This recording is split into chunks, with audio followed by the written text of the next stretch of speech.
Les clubs Dimitra permettent aux femmes rurales de participer pleinement à la vie de leur communauté.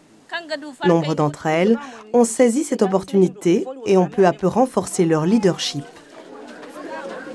Jamila Hassan habite à Gasseda, au Niger. Elle est la femme de l'imam du village.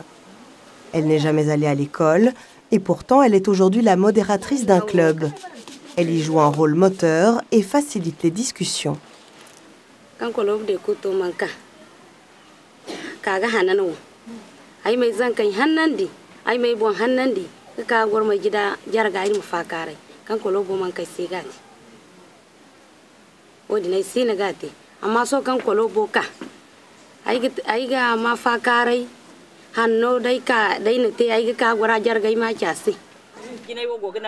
Les clubs Dimitra sont appuyés par la FAO, l'Organisation des Nations Unies pour l'alimentation et l'agriculture.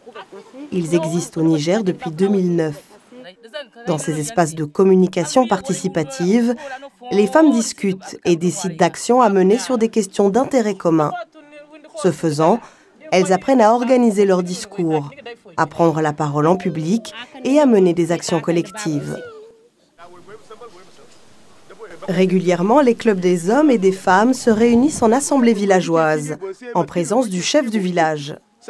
C'est l'occasion de partager les conclusions des discussions de chaque club et de prendre des décisions. En 2012, grâce au club, le village a reçu une plateforme multifonctionnelle fournie par le Programme des Nations Unies pour le développement.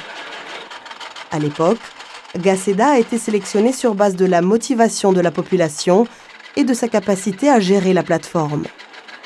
Soueba a été un des fers de lance de ce succès. Avec quelques autres, elle a mobilisé les villageois et dans les clubs, ils ont préparé une proposition qui a convaincu.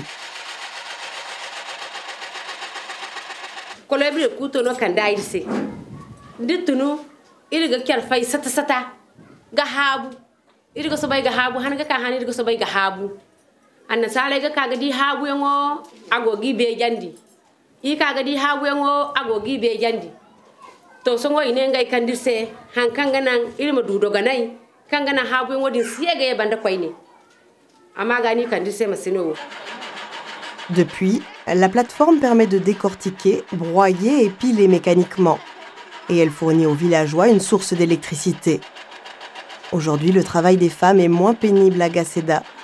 Et le gain de temps leur permet de se consacrer à d'autres activités, comme le maraîchage.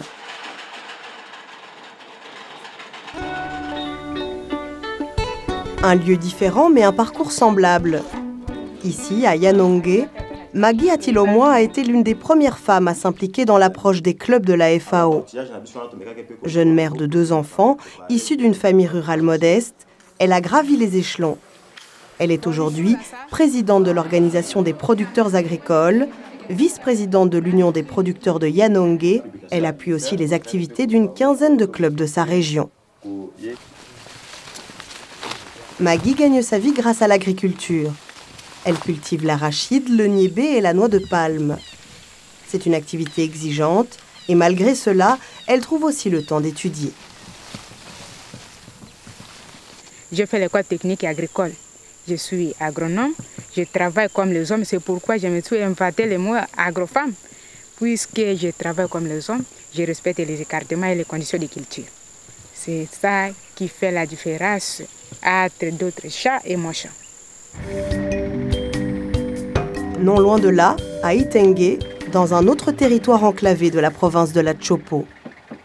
La création des clubs Dimitra de la FAO il y a quelques années a changé bien des choses dans la vie de Myriam Bogadi et dans celle de sa communauté.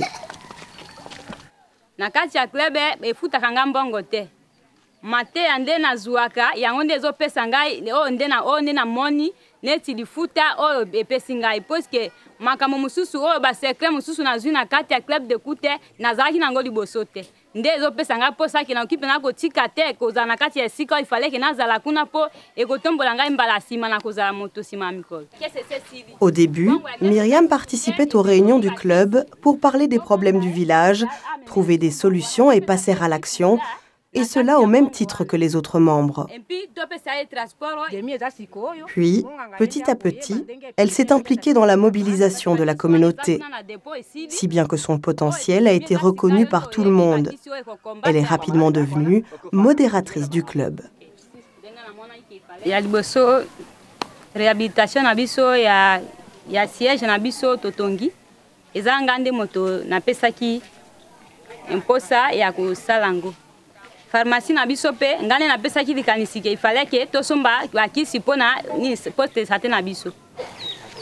Le centre de santé d'Itengue, construit en 2003, était dans un tel état de délabrement qu'il a dû fermer. Grâce aux efforts du club Dimitra et aux plaidoyers réalisés, le centre a été réhabilité et un infirmier y a été affecté. Les membres du club se cotisent pour acheter les médicaments.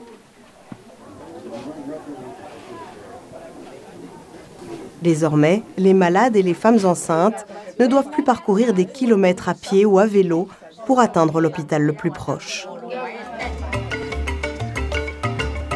Soueba, Maggie, Jamila et Myriam, 4 femmes qui, comme tant d'autres, ont développé leur potentiel et jouent aujourd'hui un rôle clé dans le développement rural.